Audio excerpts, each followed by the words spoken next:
Dios amó al mundo que dio a su Hijo único para aquel que cree en él no se pierda, mas tenga vida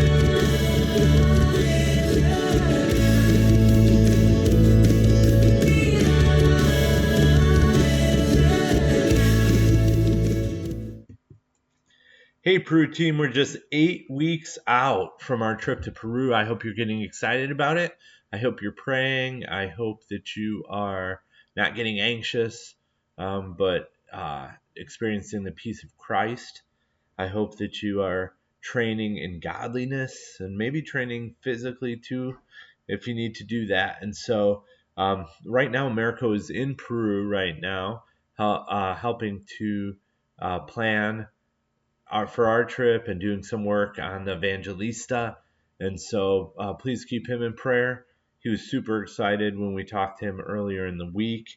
And so, we're looking forward to it. Have you ever been doing something, trying to get something done, and someone interrupts you? Sometimes you interrupt yourself with distractions. Maybe you end up looking at a text and getting caught in a text stream or a Facebook message or seeing something on YouTube or on X or something like that. And then you don't get done what you want to get done.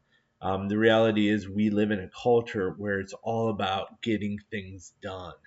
And I think about Jesus.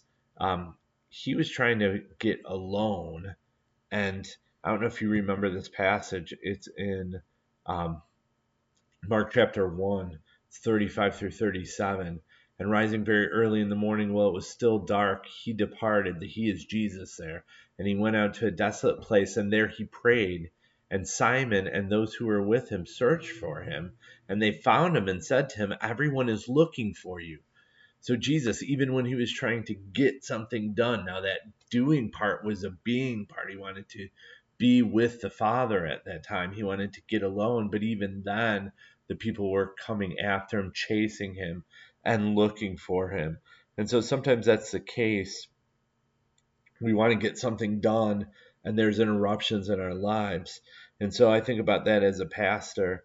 That's constantly the case with me. I'll be trying to get some work done, trying to catch up on emails, trying to do one thing or another, and somebody comes into my office and all that goes on hold so that I can give them my attention and meet them where they're at. And it's not always easy, and sometimes it's a little frustrating, but the reality is it's important for us to be there for other people, and that's going to be crucial on this trip. And so if you think about it, Americo and Kathy, they sent to us a PDF, and I hope you read that PDF, but it's cultural comparisons. And so I'm going to put that up here on the screen here. And so if you look at this cultural comparisons, this is what it looks like. I have it really small, but I'm going to read some of these cultural comparisons here so that we can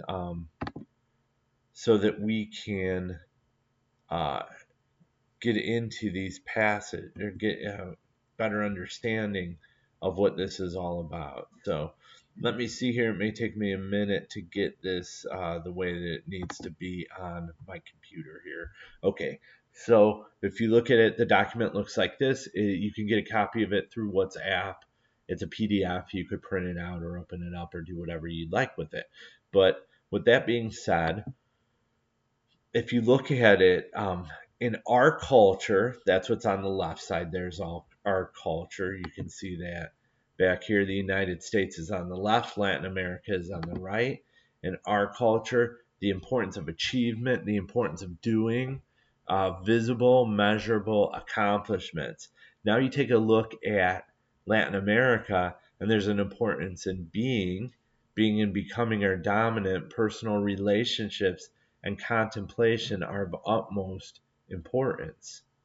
So there's a contrast there between us being doing focused and task focused and them being relationship focused. and contemplative and taking time to reflect.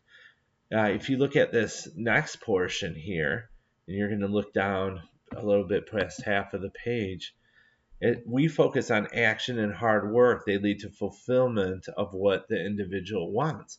Non-achievement is being lazy and worthless. Now, in Latin America, fulfillment is attained by developing as a whole person in relationship to others, binding social relations with family, community, etc.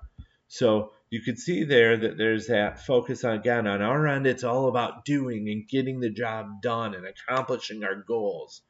And for them, it's about being with family, and it's about the community, and it's about relationship to others. And so there's going to be a contrast there. We go down to the bottom here and we look, we're rarely prone to deep lasting friendships. Now, depends on the person there, and there's obviously exceptions, and people within the church differ from people and culture at large. But relationship is not crucial. People come to my neighborhood, my neighbors, they come in, pull their car into the garage, and then you never see them. And sometimes we do the same thing with them. But in Latin America, it says they form close relationships with a few within a social, familial, communal work group. And so one of those groups, or all of those groups, but they have few deep um, relationships, close relationships with those people. Now, last one we're going to look at is this. It's about halfway through page 2, and it said, we focus on efficiency and convenience, being on time, punctual. It's a sign of respect for others. And the Latin American culture talks about mañana, tomorrow. Time is more flexible. Life moves slower. While lateness is admissible for social gatherings, it is not acceptable to be late to work. Even so, Latin Americans will take their time when doing business, influenced by the idea that it's best not to rush meetings. Strictly adhering to a set agenda can negatively impact relationships and undermine trust. So how does this affect us when we're in Latin America, when we're in Peru? Well, Americo and Kathy had talked to us about this to some degree. You could be in the middle of the project. You want to get the project done. You don't want to leave a half-finished project when we come back to the States. But at the same time, those relationships take precedence. So if you're trying to get something done, to do it with someone or to allow them to interrupt you and give them your time is something that's very important. Think of another passage from the Bible. I think of from Luke chapter 10, a pretty well-known story about Martha and Mary. And so as we look at that, let me read this. Now, as they went on their way, Jesus entered a village, and a woman named Martha welcomed him into her house. And she had a sister called Mary, who sat at the Lord's feet and listened to his teaching. But Martha was distracted with much serving, and she went up to him and said, Lord, do you not care that my sister has left me to serve alone? Tell her then to help me. But the Lord answered her, Martha, Martha, you are anxious and troubled about many things, but one thing is necessary. Mary has chosen the good portion, which will not be taken away from her. See, what happened in this story is Martha's getting ready. She's preparing things. She's getting it done. She has a certain mindset. She has a goal of what she wants to get done, how this dinner is going to look, how she's going to prepare things. And she wants Mary to come along and be part of her plan to get that done. But Mary has a different plan. Mary's plan is to sit there with Jesus and glean off whatever she can from Jesus as she listens to him. And she's hanging on every word that he said. And instead, Martha's in the corner seething because she's not helping. And I think we've been there to some degree with people. Sometimes they're not choosing the better thing. They're just choosing to not help. But in this case, she's choosing to be with Christ. There's immeasurable value for Mary to be with Christ. And Martha didn't get it, so Jesus had to help her to understand that. I think sometimes if we get caught up in what we want to get done and caught up in just task focused and forgetting about the people we're with, we're going to miss out on what Jesus has for us. And this trip will miss out part of what he has for us if we just stay solely task focused. So we want to be relationally focused. Next week, I'm going to do part 2 of this being and doing devotional. And we're going to look at something that Paul talks about when he visited Thessalonica. But I wanted to share these things and share these thoughts because it's super important for us to be in this trip, to be present with the people who are there, to give them our time, to give them our attention. We want to get the work done, but we want to do it in such a way in which we're doing it with them, and we're doing it in a way that we build each other up. And so thanks so much for watching this. Keep Americo in prayer while he's in Peru. Keep our trip in prayer. And also, I still need to hear from you guys who have not gotten back to me about the 2 service projects. The one project, if you get back to Paula, that's great. That's April 19th. That's the Easter egg hunt.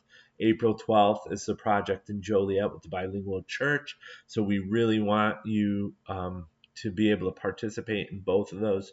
Just get back to me, confirm with me that you're available those days, and I would greatly appreciate it. You can go back and WhatsApp and see some of the details that we've already posted. So with that being said, God bless you guys, and see you next time.